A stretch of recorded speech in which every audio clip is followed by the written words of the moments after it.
Hai semuanya, saya dari Subang di KL, Malaysia, di sebuah taman yang kecil, yang indah. Ini saya ingin bicara mengenai bagaimana seorang pemimpin bisa mengembangkan anak buahnya. Sama seperti kayak kita merawat kebun ini. Itu sebabnya saya ingin sharing 8 prinsip yang disebut dengan The Principle of Amaryllis, atau biasa kita menyebutnya sebagai Amaryllis Principle. Jadi Amaryllis Principle itu terdiri dari 8 hal yang bisa dilakukan oleh pemimpin untuk mengembangkan anak buahnya. Kalau kita mau punya seorang anak buah yang luar biasa dan tim yang luar biasa, pertama-tama adalah kita harus punya picture, punya gambaran.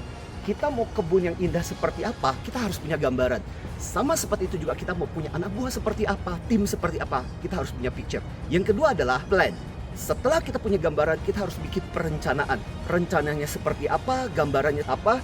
Sama seperti kebun ini sudah indah karena punya gambaran apa yang mau dilakukan. Yang ketiga adalah bagaimana kita melakukan plough. Artinya kita mempersiapkan, tanahnya disiapkan, segalanya sesuatu disiapkan. Sehingga pada saat ketika tanaman itu mau ditanam, segala berjalan dengan lancar. Yang keempat, setelah plough adalah planting. Saat itulah baru kita merekrut orang dan kemudian ditaruh di posisi yang tepat sesuai dengan kemampuan mereka. Dan setelah mereka mulai bertumbuh, harus disiangi. Makanya yang namanya prune, tanaman itu mesti dipotong, mesti dirawat supaya pertumbuhannya tidak berlebihan. Berikutnya adalah harus diprotek, harus dilindungi dari hal-hal yang akhirnya menjadi rusak. Sama seperti taman ini juga perlu dirawat. Dan berikutnya adalah setelah pertumbuhannya bagus, bisa melakukan yang namanya pollinate, persilangan. Kalau bibitnya buruk, persilangannya juga buruk. Tapi kalau bibitnya bagus, persilangannya juga bagus. Sama seperti itu juga di manusia.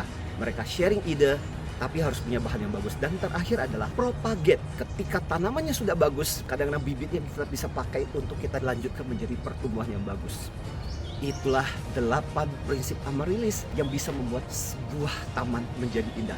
Sama seperti taman ini bisa nice, bagus, kelihatannya indah, sederhana, tapi menyenangkan. Sama seperti itu juga lah organisasi, orang-orang kita akan menjadi luar biasa karena kita rawat. Dari Subang, Malaysia, KL, salam antusias selalu. Semoga kita menjadi selalu pemimpin yang menginspirasi anak buah kita.